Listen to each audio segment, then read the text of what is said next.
Okay, right. Well, thanks for joining us tonight on my webinar, where I'm going to talk about the secret to charging your customers what you want, and in fact, getting them to thank you for doing it too.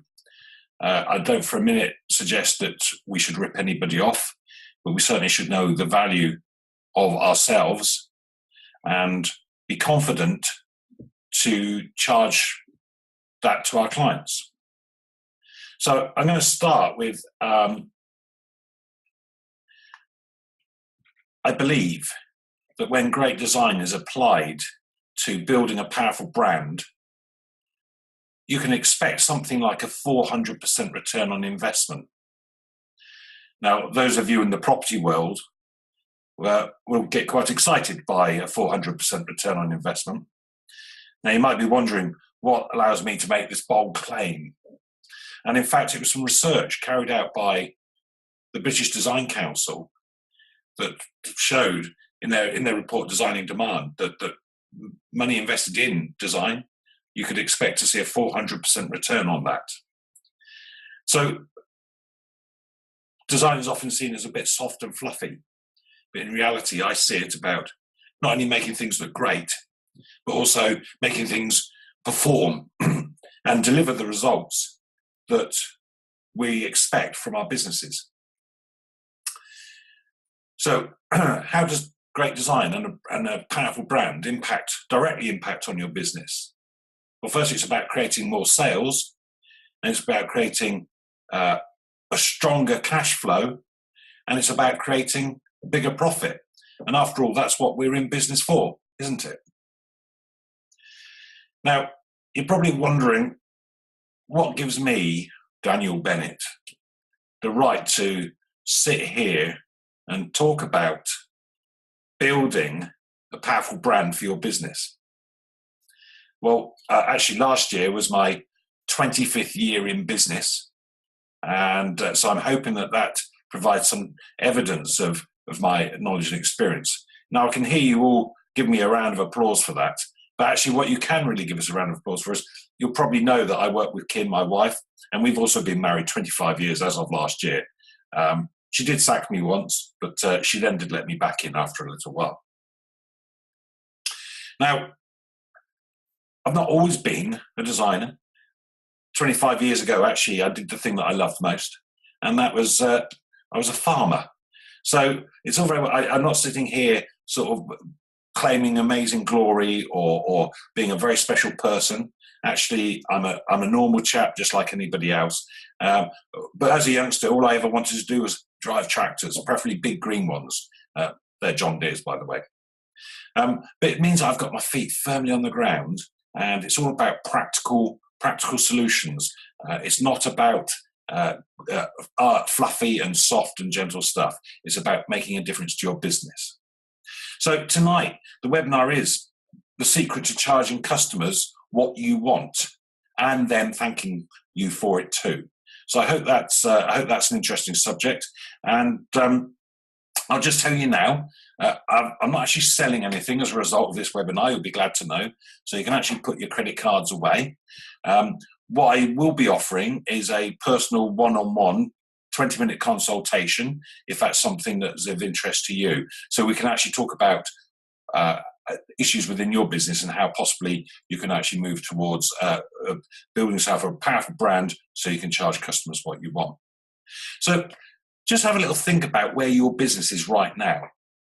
Are you generating the level of revenue that you would hope to be? Are you actually creating the cash flow into your business to sustain it? And of course, you know, the old adage is turnover is vanity, profit is sanity, and cash flow is reality. We all need cash flowing into our business. So, of course, we want to, you know, are you hitting profit levels that you really want to achieve in your business? Now, as a business owner, sometimes we all get sleepless nights, and we wake up thinking about probably lack of cash more than anything else. So these are the sort of things that we face running businesses, and that leads to stress. And I suppose ultimately, do you love what you do? because it's that love for what you do that will keep you going, that will keep you persevering through the ups and downs of business. Because, of course, business isn't a nice linear growth line. It's far more ups and downs, ups and downs. So, where would you like your business to be in 12 months' time? What sort of customers do you want beating a path to your door? What about the prices that they're prepared to pay you? Where would you like that to be? At what level compared to where you are now? And also, getting your clients to pay you on your terms. I used to work in the print industry, and when I first got involved, we had customers in a business I got involved with who were paying it over 90 days, sometimes 120 days. You can't manage your cash flow like that. So we want our clients to pay us on our terms. And I want you to fall in love with your business if you're not already in love with your business. If you don't love your business, how can you expect your customers to love your business? So if we have a look at where you are now and where you want to be in the future, how can you bridge that gap? What challenges and pains do you have to overcome to get where you want to be in 12 months' time? So if you've got a pen and paper in front of you, can I suggest that you write down the pains that you are facing to get your business where you want it to be? So just take a moment to make a couple of notes, just scribble it down. It might be about the worry of not enough customers. It might be your margin is too low and you're not able to charge the full value that you deliver. Maybe it is you don't stand out from the crowd. There's a lot of noise out there in the business environment. How do you get yourself heard above all the others? Are you doing lots of quotes and proposals for people? And when you do those quotes and proposals, you sort of feel that you're just going through a process that your potential customer wants you to do, so they've got something to compare against their incumbent supplier. Have you ever felt that? Have you ever felt when you're doing that quote, oh, I better just knock a bit more money off just so that I've got the best chance of winning it, and you still don't win it? So just write those pains down a little. Just write those pains down on your bits of paper. And then what I'd like you to think about is if you take each pain in turn and a score out of 10, mark each one as to how big a pain it is, how important it is to you to actually do something about it. So if your biggest pain is lack of customers, and you've got some, but you could do some more, that might be a 7 or an 8. If you've got no customers, that's a 10. If cash is a big issue and you're struggling from day to day, that's probably a 9 or a 10. If you've got some money in the bank account, and so you're sort of seeing yourself through okay, that's a 5. So just work down that list and score each one out of 10. So the first question is, have you actually scored any of those 10 out of 10? If you have, they need action right now, right away. And if you want help with those, then at the end of the session, book your free one-to-one consultation with me, and we'll see what we can do to help you out. So where you've got pains less than 10, where you've got pains less than 10, what has to get worse before you'll be motivated to take action? Work through your list. Are you really prepared to let any of these things get worse before taking action to sort them out? So actually, if you've got pains which are rating at 6, 7, 8, or 9, they're probably still pretty high on your list of priorities to get sorted. And I'm sure many of these pains are going to be related to generating revenue, and that's your sales, that's your marketing, that could be your brand. How do you stand out in the marketplace? And it's likely it's about getting paid. So when you have your 20-minute consultation with me, we can take a look at your pains and consider what to do about them, and actually how maybe building a powerful brand might be the way to get you where you want to be.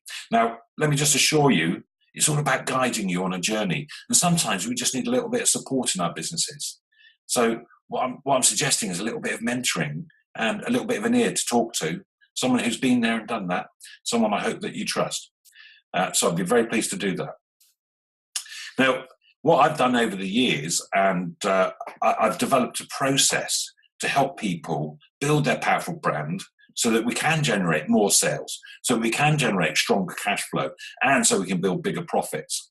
And what I've actually done is I've built a 5-stage blueprint. Now, again, I've already mentioned all I ever wanted to be was a farmer, and it's through a very personal experience, which I'm not going to go into too much tonight. But it's through a very personal experience that I found that I needed to be farming again. Now, I knew that I couldn't spend my time driving tractors, and it just wasn't the way that I could support my family. And I found myself in quite a dark place because of I didn't love what I was doing, and it was with some help from a very good lady, a very considered and thoughtful lady, that she helped me discover that actually my love for farming, and if I could go back to that, would make a big difference to my life. And then it dawned on us, actually, the farming process is like building a brand, believe it or not. And you're probably thinking, what the heck's he going on about? Well, I can assure you, I have my 5-stage process to build a powerful brand is very much based around the processes we used in farming. And very quickly, that starts with planning. It then goes on to cultivating. It's then sowing. It's then nurturing. And then it's harvesting. And at some point, I'd happily fill you in on more detail how that works for your business. Now, I'd like you to think very carefully about what does a brand mean to you and your customers. I believe your brand is your promise. It's the promise that you're making to your audience about why you do what you do, how you do what you do, and what you do. It's a promise that you need to keep. If you break that, you'll destroy the trust that you've got, and it's likely you'll lose your customer. Of course, there's the very recent Volkswagen situation where they have broken their promise to the consumers by making inaccurate claims about CO2 emissions, people making a decision to buy their vehicles on inaccurate information. And by breaking that trust, they've really damaged their brand. And actually, at the last information I heard, they've lost 20% of their UK sales. Sorry, let me repeat that. They've lost 20% of their UK car sales. That's a massive chunk of business for an organisation like that to lose. And what's going to be their way to rectify that problem? Well, they haven't got a lot of choice apart from discounting, heavy discounting to move car stock. And I certainly get emails, constant flow of emails about buying a car, contract hire, and Volkswagen are constantly featuring on that list at prices which just seem ridiculous. You must look after your brand. Your brand is your promise. Now, it could be some of you are thinking that you haven't really got a brand. Well, I believe everybody's got a brand. The difference is whether you're in control of your brand or not. Have you ever Googled yourself? If you haven't, perhaps you should do so after this webinar. When you Google yourself, you could find one of 3 things. You could find something you like, you could find something you don't like, you could find something, or you could find nothing at all. And I guess finding nothing at all is probably the worst situation. So you need to take control of your brand. Now, I really believe in authenticity in business. But your authenticity is not necessarily what your audience and your customers will make a decision based on.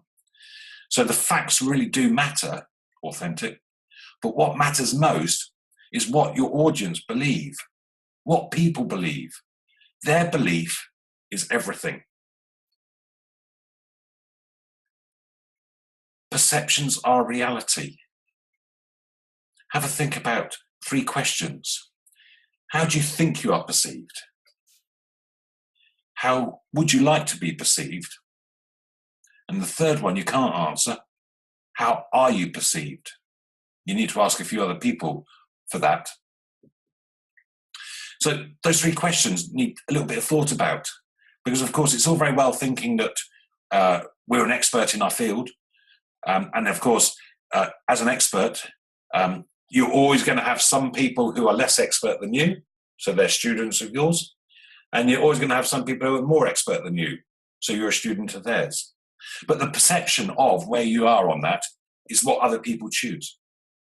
So as we build our brand, we need to put ourselves into a position of influence. That's what branding's all about. Now, if we were to define influence, I think it's leading someone to do what you want them to do, whilst they believe it was their decision, and they thank you for it too. To me, influence isn't about coercing and pressuring. It's about getting people to come on your side and to take the action so that they can improve whatever they're looking to improve in their lives. Influence is about guiding people on a journey. Gone are the old days of, well, they're still around, of course, the double glazing salesman who wouldn't leave the house until he got you to sign the order form. The second-hand car guy who would press you to make a decision. Modern day selling is about understanding what people's problems are and finding a solution for them, and then guiding them. And if you provide a service which can help solve those problems, then all well and good, and you can go on to a customer-supplier relationship. So just very quickly, the 6 laws of influence. To be influential, I think there's possibly 6 rules you ought to follow. Now, I think the first one is that you need to like people. To me, it seems a fairly basic thing. If you want to be influential with people, i.e. people choose to follow you, not you force them to follow you, it helps you like them first. Reciprocity, giving. As humans, we have a natural thing about when we are given something, we feel an obligation to give back. Now, that might not be straight away. We shouldn't give with great expectation of something coming back. But actually it works. You give, you give, you give. And people will reciprocate. If you want to be influential, give. Commitment and consistency. Actually, one of the biggest things in business is consistency. Actually flirting from one thing to another, constantly changing your message is only going to lead to confusion. So you need to be committed to what you're doing and apply consistency.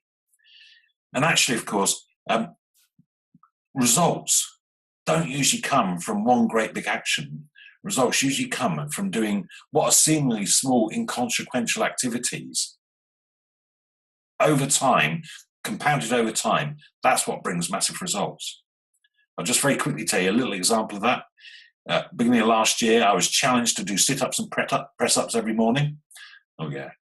So the first morning, 7 sit-ups, 7 press-ups. Whoa. After a couple of weeks, I got up to about 20 of each. And then the guy who challenged me said, right, you now need to do a plank on the end of it. Do you all know what a plank is? Where you brace your body on your forearms, straight back, feet on the ground. So the first time I did that, 7 seconds, shaking.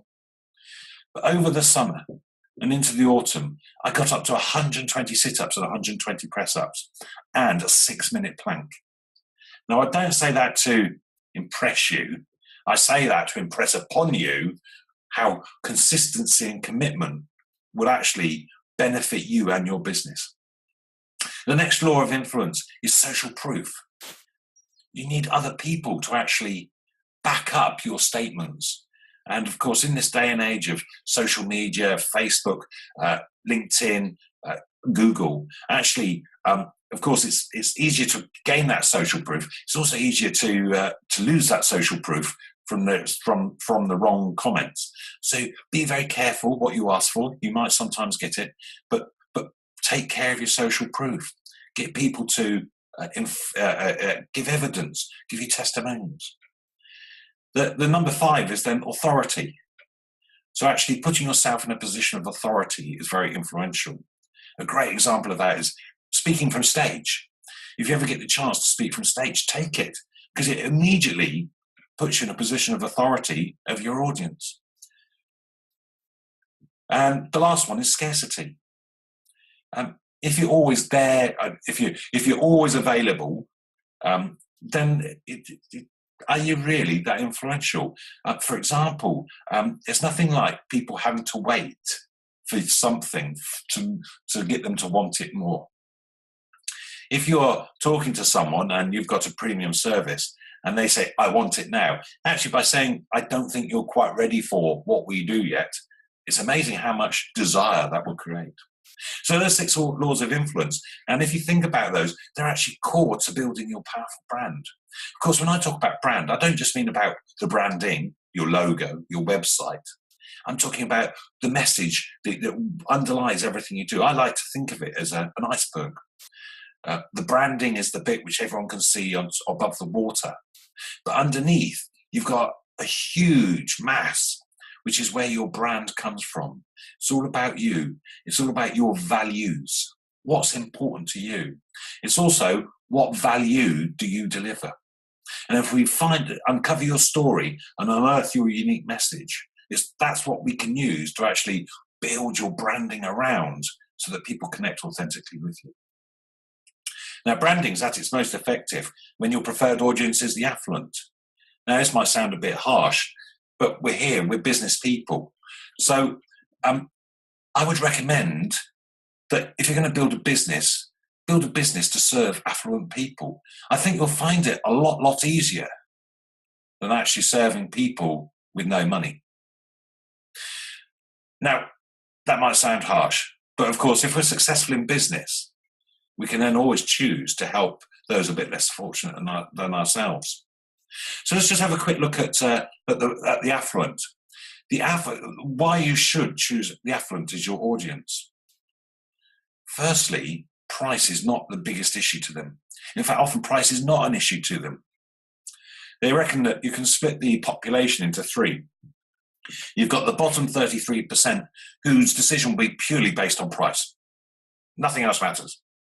The middle 33% will be those who know what they want, and they'll go and research it and find what they want and then compare prices. The top 33%, actually, they will be influenced by their peers. They'll be influenced by what they want. The price is really irrelevant. They just want it, and they want it now. And of course, actually, if you want a Bentley, not that I've ever bought one, you go to the dealer and you say, I want a Bentley, and they say, yes, fine, 12 months' time. But I'll pay for it. Sorry, sir, not available till 12 months' time. So the affluent are not motivated by price. Also, the affluent, you've got to consider they're all different. So we can't actually group them together too much in terms of behaviours. So we've got to respect each of them. We've actually got to treat them as all as individuals. They expect our attention. The affluent buy what they want, not what they need. Now, I guess we all probably have bought stuff at times where we really wanted it, and then what we do afterwards, we then set about logically justifying our purchase. Oh, we needed that. In reality, the affluent buy what they want. The affluent buy emotionally, not logically. So again, that's connected to our wants and needs. Actually, pleasing or gaining emotional satisfaction is something we all crave for. The rich, the affluent, are actually more readily able to actually achieve that. The affluent value their time more than anything else. They understand leverage. They understand getting people who are better at doing something than they are themselves and paying them to do it, because that means they get to spend their time creating far greater value doing what they're expert at, or spending time with their family or traveling or whatever their desire might be. But if you can find a way to help the affluent leverage their time, then you're onto a good thing. And of course, the affluent care about their self-image. They do care about how they appear. They do want to be seen doing the right things in the right places with the right things. And a lot of them will be influenced by their peers and their friends. And then finally, the affluent, right at the relationship with your affluent customers, is trust. Remember, your brand is your promise. Okay, so we're coming towards the end now. And so I just wanted to talk about branding tools, the sort of things that you might want to consider when you're creating your branding so that your audience can see it. Your business name, of course, is the very start of your brand. Your visual identity and your logo. That's how you appear. And actually, you can't underestimate how important the use of things like colour are. It might seem a little bit soft and fluffy, but colours do convey messages very powerfully. And actually, before human beings had discovered writing and words, everything was decided by colour. You need to think about your elevator pitch. This is so that you can succinctly tell people what value it is you deliver. If you ever meet Richard Branson, make sure you're ready. So you've got your 30-second elevator pitch. So when he says, "Oh, tell me what you do," you can impress him. And of course, we all want a sexy little strapline for our business. Now, it's not possible to say everything you do in 3, 5, 10 words, but actually what we can do is, it's what we hang our hat on. Of course, websites have become a huge way of delivering our messages, our brand, our marketing to our audience. So you think very carefully about what your website says about you and what it does for you. And the use of business cards and print. Print's still got an active role to play for the affluent audience. And of course, social media. Facebook is huge. You cannot underestimate the size of Facebook. You need to be there. And of course, yourself. You are right at the heart of your brand. How you put yourself out there, people will judge your brand by. Okay, so just have a think about what you think is the most powerful brand in the world. I would suggest you might be thinking Apple. In 2015, Q1, Apple's profit was $18 billion. $18 billion in 3 months. And that's a business where their brand and design is right at their soul. That is what makes Apple great. So, build a powerful brand. It's going to be about capturing a space in the hearts and minds of your customers. We need to engage your audience emotionally so you change the way they feel. When they feel differently, they will beat a path to your door and pay the prices that truly reflect the full value you deliver. Now, you might not need a powerful brand if you're happy to be one of the crowd. If you're happy doing lots of quotes and proposals, you're happy to compete on price, be the cheapest. You've got lots of profitable work on, fine, don't change anything, and you don't worry how you're perceived. On the other hand, if you would like a 400% return on investment, building a powerful brand, if you're an ambitious business owner and you want to cure those pains that we were talking about earlier so that you can actually get to where you want to be in 12 months' time, in 2 years' time, in 3 years' time. If you want to scale up your business, you need to think about your powerful brand. You need to transform your business from where it is now into something extraordinary. It's going to take your commitment, but you need to invest in your business and yourself to make that happen. So your powerful brand is your promise. It's about positioning you as a person of influence to the affluent audience, those who've got some money in the first place, so that you can get more sales, that you can create a stronger cash flow, and you can build healthier profits. That's making an extraordinary business. So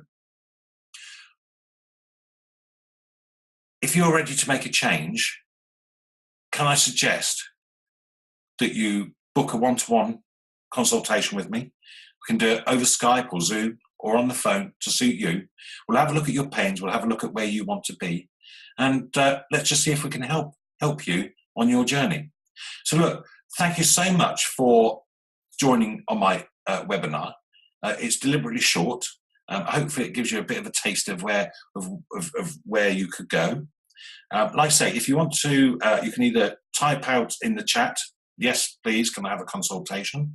Or drop me an email, daniel@daniel-bennett.uk. That's daniel@daniel-bennett.uk. And I think, have we got a question? Or is that for a consultation? If you use the chat box, you can actually ask a question there. We've just only got a couple of minutes left. Time's marched on. It's amazing how quickly half an hour's gone. So thank you for joining in. I will be here just for another minute or two. And